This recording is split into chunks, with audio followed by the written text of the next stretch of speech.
Fearless France, Messi Magic, aggressive Aussies, and much more covered on the Global Goals World Cup review for Day 7, a day that saw Poland and Argentina roar into life, world champions France coast into the knockouts, and an upset from our friends down under.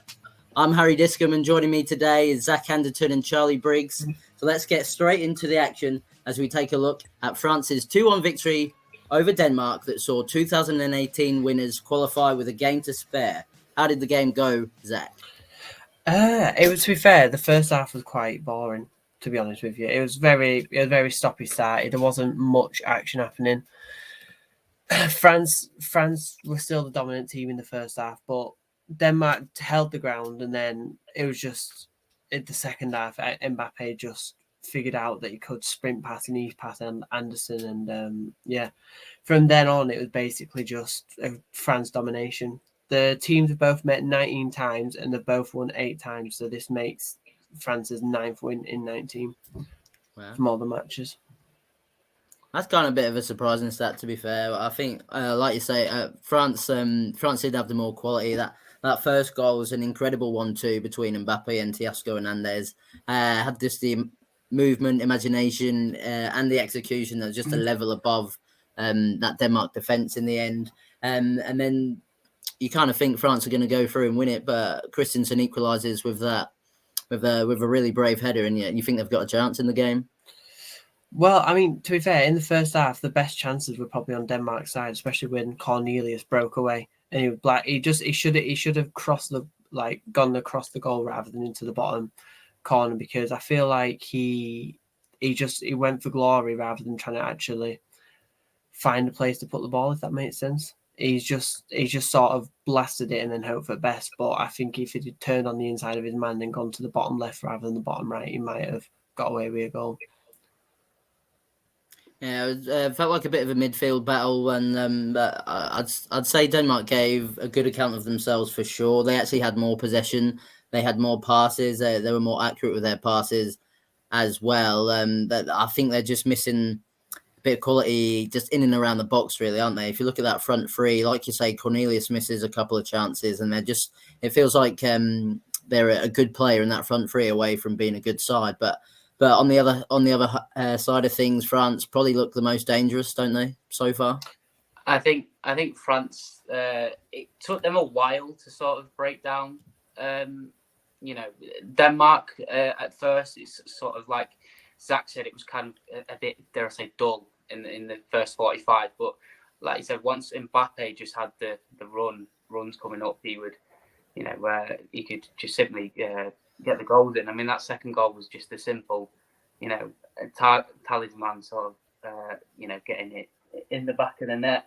So I think, France can sort of capitalise on what they've got. I think it's the first time I can't remember the year, but it's been a while since we've had the previous, World Cup winners actually go through to the round of 16. I know Germany were knocked out beforehand, and there's several teams that have been. So there is that as well to France, that they've sort of got rid of that curse of being knocked out in the next World Cup before they've won it. So there is that. But Denmark, when it was 1-1, I was sort of thinking this is sort of game on, actually, because it wasn't like it sort of let Denmark sort of dampen the spirits. But with France, I mean, there's too much quality in that team, and I think it's sort of scary that they have so many players that are so good that are injured, like Benzema, Pogba, Kante.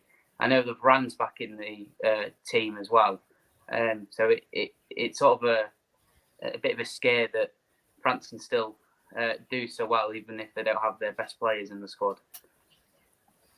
Definitely, yeah. Every injury setback, any possible setback they've not missed a beat, and I think they've played the most fluent attacking football so far, and maybe we've not seen that from a lot of teams at all so far in this tournament. But I want to talk about that second goal a little bit again. I think that shows the chemistry it's really building between Griezmann and Mbappe. It shows that Mbappe's got the football smarts, the football IQ, as well as all the physical talents to draw his man off the back of his man like that, find the space, and Griezmann knew exactly where he was going to be with that sumptuous ball. And I do not use that word lightly, but he put it exactly on a plate for Mbappe, who kind of messed up the finish a little bit as well. But it's just pure quality from the French team. Well, to be honest, you can see how and why Mbappe scored 15 goals in 18 games. Because before Griezmann even hit the ball, he whipped the ball. He was started on his run before the ball was even kicked. So it shows, as you said, that he's got the football IQ of someone who's a lot older. Because he's only 24, and he's only 30 goals away from Giroud's level record of most goals for France. And he's got at least another 2 or 3 World Cups in him, I'm sure. So I feel like he could easily triumph him, and you can see why France and PSG both you can see why PSG offered him the massive money and all the extra add-ons in summer, and why they didn't want to lose him. I mean, Mbappe's incredible in terms of just getting the runs in. His pace is phenomenal, especially on the counter-attacks. And I did feel like he's becoming sort of maybe it's a rising of the star of the tournament, because we haven't, we've got so many goal scorers. Think about people like Messi and Ronaldo. They've already scored one, but they haven't, it's not been a massive, as big of a deal. Look at Harry Kane, is another example. He's, goalless. And you think about all the players in the tournament that have that star quality. Kylian Mbappe certainly has shown that, the reason he's in the World Cup is because he scores goals. And I certainly think that without him, France will be a much weaker side. But, looking at what he's done, I can see him, really taking this French team forward.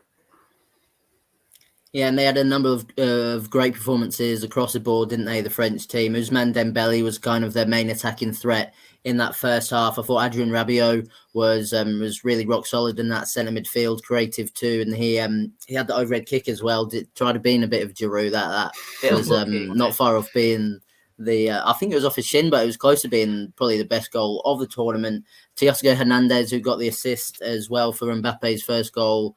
Special shout out to him for a good performance, and just really positive vibes to the French, isn't it? It is, and I think the fact that, can you imagine that French team with Pogba and Kante in it? I feel like Rabiot and Tchouaméni have both fit in them roles really well. If I'm being honest, I expected France to be dominated in most games in midfield, because I didn't think Rabiot and Tchouaméni were up to it. But I'm just thinking now, if Pogba and Kante were both on top form and in that France squad, I genuinely think that they would be unstoppable. And I couldn't see a way that a team could get past him. And then as well, I feel like the fact that they played Koundé right back offered him a bit more stability at the back when they're facing up against, because obviously Cornelius was making a lot of runs, and Koundé was obviously, as he is centre back by trade, he helped provide a lot of cover when, say, Varane or Upamecano missed out.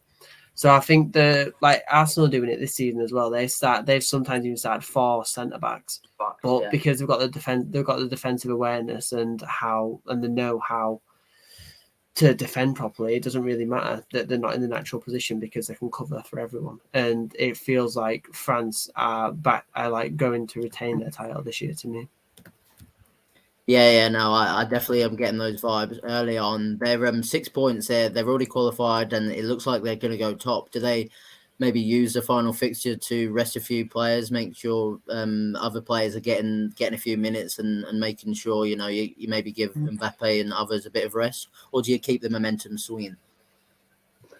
I think it's ideal for France to win, but like you said, I think it's very important to rest probably their best players so that they can sort of keep, capitalising their fitness, make sure they're okay for more important games that are going to come up definitely in the round of 16, and if they really progress to the quarters and semis. So I do think overall, if they use sort of a less, star quality lineup for their last game, they're already through. They're not going to have as much worry. They can sort of rely on that and hope that sort of the tournament management would be very useful if they just didn't capitalise on that. But like you said, got to make sure that they win every game. And France at the moment look lethal in front of goal. And what about for Denmark? Have you seen enough from them that makes you think they can win in their final fixture and give themselves hope to go through? So I think with Eriksen being back in the squad, like in the Euros, that was such a big shock to all the spectators and all the team. Like, I think with the passion that they've got and the like harmony amongst the squad because of how much they've been through, I feel like if they just get like, even if they try out Yusuf Poulsen or Branthwaite instead of Cornelius up top, I think just need to change something up top. And if they have that player that can score the goals, because they create so many chances. And I did feel like there was a couple of points in the match where it felt like Denmark were going to sneak it, but as you said, they're just literally a striker away from being like a genuinely contending team. Absolutely, absolutely. Sorry, I was going to say I'd agree with Zach on that one. I think there's not much really structure needed in that Denmark side to really get it up to speed, unlike the other European giants. Perfect, and that will wrap up France-Denmark for us and take us on to the other fixture in that group. Tunisia 0, Australia 1.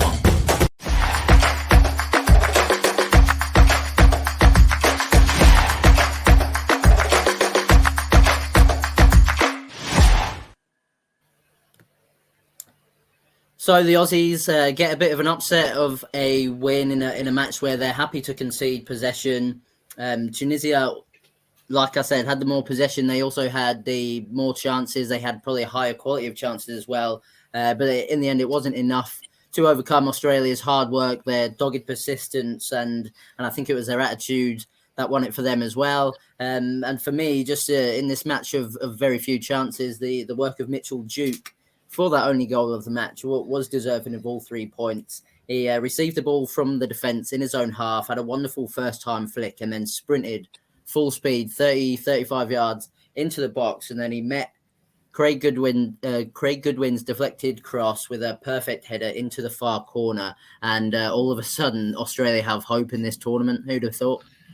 I know. Well, it's the Aussies' first World Cup win since 2010, and to be honest, I think it's been a long time coming because they're a team that you expect to do better than what they do because they've genuinely got some decent players now. They've got like Riley McGree, I forgot what his name is, but the one that's just signed for Newcastle. He's also a very good prospect, and I just feel like they have got something like ever since Tim Cahill obviously retired that however long ago. It's like they've always been in and around it, but they've never been that competitive. But I think against a team like Tunisia getting the result, I think it's pretty good going. Absolutely, and I did compliment the Tunisian midfield in their first fixture on Tuesday, but the Aussies won the midfield battle today, and Aaron Moy in particular is a name that we're all familiar with. He really stood out, and he probably typified the Australian performance, to be fair. He had the most touches, he had the most passes on that Australian team, but he also he looked to get forward, he looked to be adventurous and take the risk on the few opportunities that he was there to take. So really professional, really clean performance. Like Mitchell Duke scored the goal. He's playing in the Japanese second tier right now. So it's and Australia, I think, were about 4-1, 5-1 to win the game before. So it is a massive result and a big upset in a World Cup. We're seeing a lot of upsets in. I just wanted to ask you though, assuming France don't lose to Tunisia, Australia go into their final fixture v Denmark, needing just a point to go through. Who have you got qualifying? I would personally say Denmark more than Australia. I think today, for example, Irvine was good in that midfield, for example. So it's not like like you said, it's not like they don't have poor players. It's just that it seems to be they don't have that sort of star quality that you would see in other teams with, that are in, I've played in different leagues, for example. It sort of feels more like it's Denmark's to lose and Australia's to win. That's how I see it anyway. But today was a classic example of, if you put the team harmony together, make sure that you do well, Australia can get a win out of it. They were very good on the breakaway as well. It seemed that's sort of seemed to be where they capitalised. But Tunisia is an odd one for me because they have so much possession, so many shots on target as well, and yet they don't seem to ever really get, any form of goals. It's really confusing for me, and it's probably why we've got Australia capitalising on the opportunity and making the most of it. It was very clinical today, Australia. So, but I do think Denmark will go through though. But looking at the situation, it's, like I said, it's Denmark to lose to me and Australia's to win.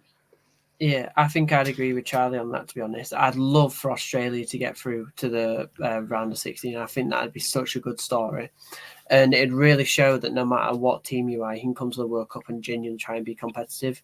Like, as you said, when we covered the games last week, it was such a big shock when Saudi Arabia won Argentina. It was just like, this World Cup's just showing you that anything's genuinely possible. So I think if Denmark defend as well as they did against France today, I think that it'll be a whitewash, and I think that they'll destroy Australia. But I would love for like Aaron Moy to score one of his screamers, like he's shown he can do it at Huddersfield. They only need a draw as well, Australia. They only need a draw to go through. And Moy played well. He's got it in his locker, so we shall see. I think there'll be a few people behind the Australians as well. But then there's also Eriksson for the Danes as well. So it's a feel-good game all around. Like to your point though, Charlie, Tunisia, are a really weird team. I kind of like them. They kind of play decent football, and they look like they're good in the press, and physically they're all there. But they're just missing a little something, as you say. They were building their pressure more and more as the game went on. Matt Ryan was forced into a couple of saves, and a few last-ditch tackles, including one from Stokes. Harry Souttar came in with a blinding slide tackle. He slid about 15 yards. Definitely the best slide tackle of the tournament so far. We'll not hear anything else. But there was nothing really there. And they probably should have won this game, and they should have got more out of the first game, but bit of a disappointment from them. Yeah, it's just bizarre. I just find it really odd how they have all this possession, that their passing range is fantastic, but nothing seems to be, good clinically. They're a very energetic team as well to watch. It's not like you're watching them and they're sort of, always defensive. So it's really confusing how they haven't, to me anyway, from one watching them, they haven't put a performance together. But we'll see what they can do in the next game. Yeah, next game against France. Obviously need a win to stay alive. We'll see what happens with that one. That will wrap up that game for us, though, and move us on to the next one.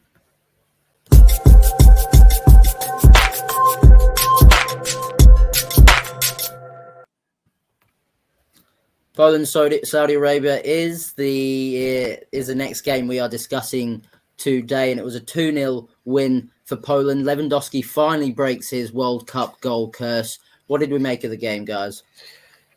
To be honest, I thought it was quite a good game. After Saudi Arabia's result against Argentina, I thought that they could go in and then have another shock win, because the way that Poland played in the last game was, honestly, it was so anti-football, to put it in a phrase, because they've just got a Lewandowski up front, and they were literally a world-class striker, probably one of the best in the world, and they wasn't giving him anything whatsoever. They weren't creating anything. But I think the fact that Lewandowski's now broke his World Cup curse and he's finally got that cloud away from him, I think that he might become like a different player, and I feel like he could be the difference maker for the rest of the tournament. And I do feel for Saudi Arabia, because if they got through, then like to the next round, I think that'd be such a feel good story, especially after the defender got injured, and like at the start of the game they showed like the respect for him and how they're doing it. But I'm not sure. I'm not going to be too upset for Saudi Arabians, because they are Saudi Arabia, but we'll gloss over that. I like, to your point, Poland, such negative, even in this game, really. They barely had any possession, but definitely in the Mexico game. But weirdly, this puts them top of the group, which kind of feels wrong. They've got Argentina to play now, but they're top of the group somehow. I think, like I said, very negative football from Poland. I think only 37% possession was on. So, and not many shots on target either. So it is a bit baffling how, somehow they are leading the group. Obviously, it was a massive moment for Robert when he got his first World Cup goal. But it seemed very emotional, and I sort of think this might be a thing of he can now sort of the pressure's off him. He can sort of capitalise and maybe score more goals now in the up and coming games. And I think a massive shout out to Szczesny. Those 2 saves that he had in the penalty, Wow. the penalty were Unreal. absolutely unbelievable. Just no hesitation. He got it on the line perfectly as well. If you notice, he sort of went right and then left on the first save and went off the line. I just thought that was brilliant. It sort of tricked the player, and then no hesitation, got straight back up. And for the second, I thought it was one of the best moments so far in this World Cup for me, anyway. His penalty saving heroics reminded me that of Tim Krul. Do you know how that in 2010 I think it was, when he was just like getting in all the strikers' heads, and I feel like it was it sort of was in relation to him, but I think that Szczesny and Lewandowski will be able to carry Poland further into the tournament. Yeah, I think those two obviously were the key of the game. Lewandowski definitely. So we talked about it on Tuesday. He was isolated. He actually had less touches than Szczesny in Tuesday's game, but they turned it around. They played 2 up front. They switched it to a 2-striker formation, stuck Milik up top there with him. Milik didn't actually play too well himself, but just having that attention there took the attention off of Lewandowski. That freed him up to have space, and he actually had more touches than anybody on the Poland team today. So, and obviously got the goal and assist, and that absolutely worked. That they nicked a player out of midfield to put him up top, and maybe that's why they gave up so much possession. But Saudi Arabians, they created a few chances, weren't probing too much. So it was absolutely the right tactical move from Poland, and why they were very negative on Tuesday. We've seen them adapt tactically, and they weren't the most aggressive, but they've come up with a plan that definitely obviously worked. Yeah, Saudi Arabia as well. I think that mention has to be put in for them. I mean, they had more possession, quite clearly. They had more passing success rates. So in some sense, I know we're talking about Poland in this one, but Saudi Arabia deserve some sort of a shout. I think the expectation for them was definitely different because of the fact they beat Argentina. But you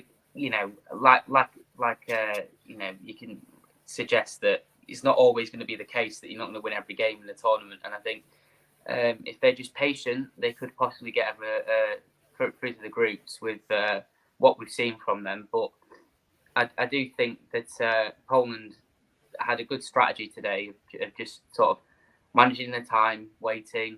It was very negative, but it was still what you need to do, I guess, when you're in tournaments sometimes. Definitely, yeah, and I think you just got to give another shout out how huge that double save was by Szczesny was. First a penalty, and then the even better diving fingertip save, because it's 1-0 at that point, and you feel like if Saudi had have scored then they would have gone on with the momentum. But that'll wrap up that game and take us into our final game today.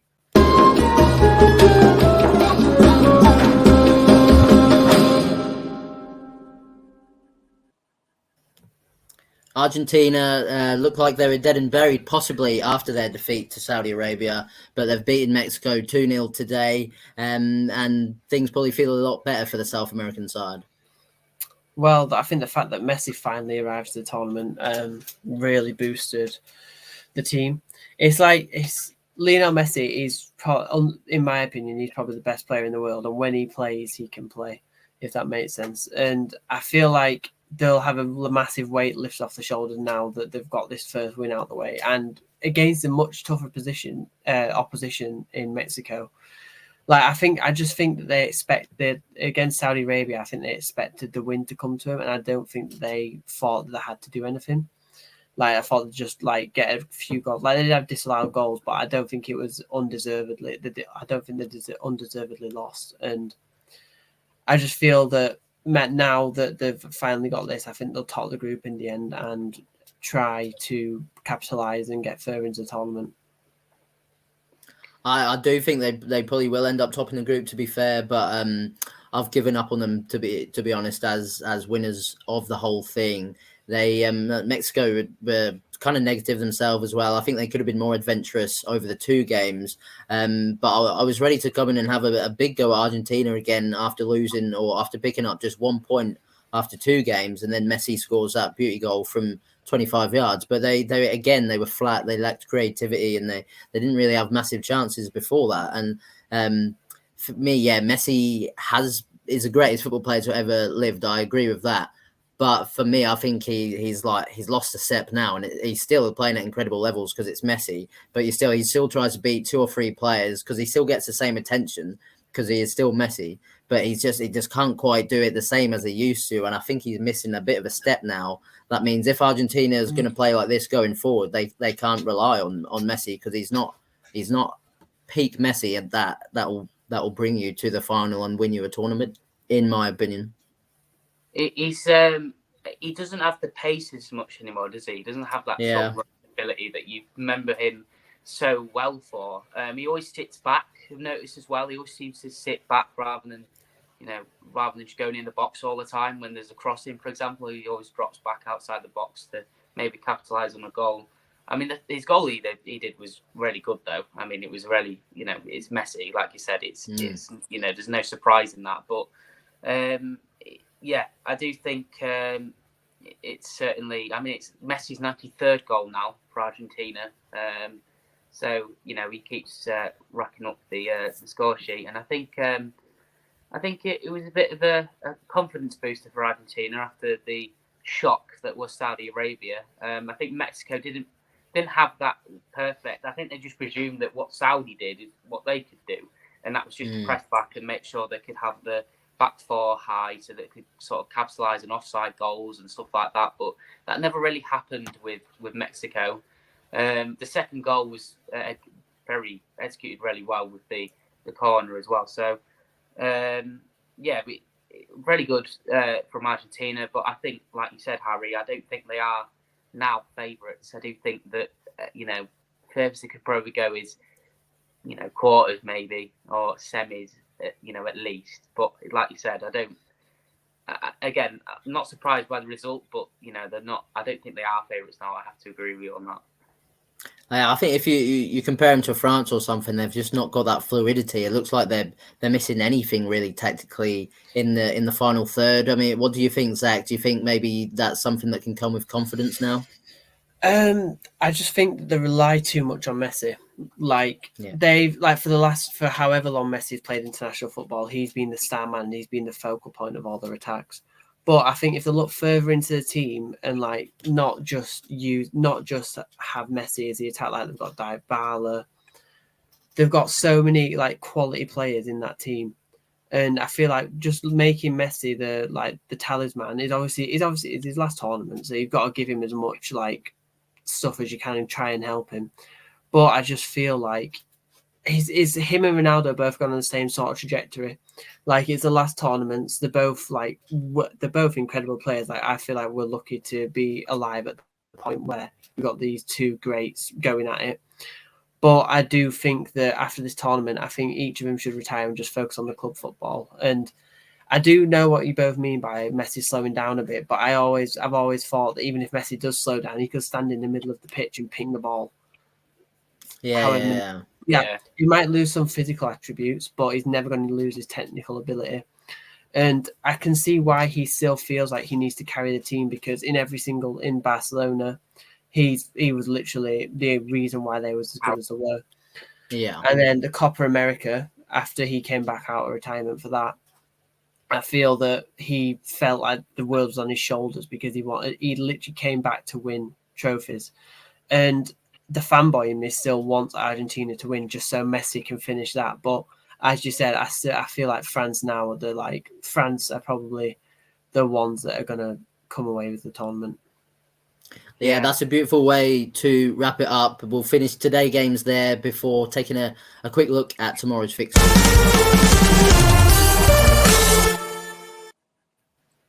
So tomorrow, the main fixture, I'd say the biggest fixture probably of the tournament so far, at least in terms of the reputations of the two teams, is Spain-Germany. It's the final fixture. Give us a little score prediction. How do you think the game will go for that one? I reckon that Germany are going to be out for vengeance, and I think it's going to be 3-0 Germany. That's a bit of a bold statement after Spain's 7-0 win. But I think that Germany are going to come out and come all guns firing because they'll not want to drop out of the tournament again. I would say I know that Germany lost to Japan, and like you said, they'll be looking for vengeance. But looking at that Spanish side again, they might not have that star quality players, but their fluidity is fantastic. So I sort of think it'll be a close one. I think it'll be 3-2 to Spain. Very interesting. I will split the tie and go with a Germany win. Move it quickly on to the first game of the day. It's Japan-Costa Rica. What are score predictions for that one?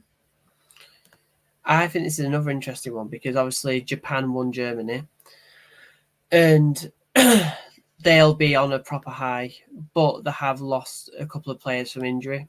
And I feel that they'll be on a high and they'll be happy that they'll be have some momentum. But I think it's going to be closer than people think. Like Costa Rica are a decent team, but I think it might be a 1-1 draw. I'd like to say that Japan will just beat them 2-1. Costa Rica are an interesting one because I remember everyone talks about their 2014 run, for example, and how good they were, and they've still got similar players in that squad. But now that Japan sort of had that win against Germany, I think they might have a bit more momentum coming into it, and I think for me, Costa Rica sort of lack a little bit of quality defensively. I'm going to have to agree with you again, Zach. I've actually already predicted a 1-1 draw. We'll move it on to the 1 o'clock fixture. It's Belgium-Morocco. What have we got for that one? Despite Belgium's form recently and despite how not themselves have been, I still feel like they're going to have too much quality for Morocco because Morocco's last game, they didn't perform very well. So I'm going to, they won't have Lukaku, so Michy Batshuayi will be leading the line. So I'm going to go for a 2-0 win to Belgium. I'd have to agree with Zach. A 2-0 win for Belgium seems, I think, likely. I sort of think that they've just got too much quality to not capitalise on it against Morocco. Yeah, I'll complete the set. I'll go with a 2-0 to Belgium as well. And then the final game is Croatia-Canada. Just a quick score prediction, please. I'm going to go against it this time. I'm going to say Canada 2-0 because I felt like they were really unlucky against Belgium and they were really unfortunate to not come away with a result from that game. I think that after Alphonso Davies has missed his pen, I think he's going to just see red and absolutely dominate the game, I reckon. I'm going to go for a win, but I'm going to go 2-1. I think Croatia still have a bit of quality in their team, but like I said, Canada seem very unfortunate, and I think that with the squad they've got and the sort of morale around that team, I think they'll be looking for a bit of vengeance. Now, lads, this is another 1-1 draw, I guarantee you. That'll wrap things up for today, though. It's been a pleasure to talk to you again. Hope you've all enjoyed it. We'll see you soon. Bye.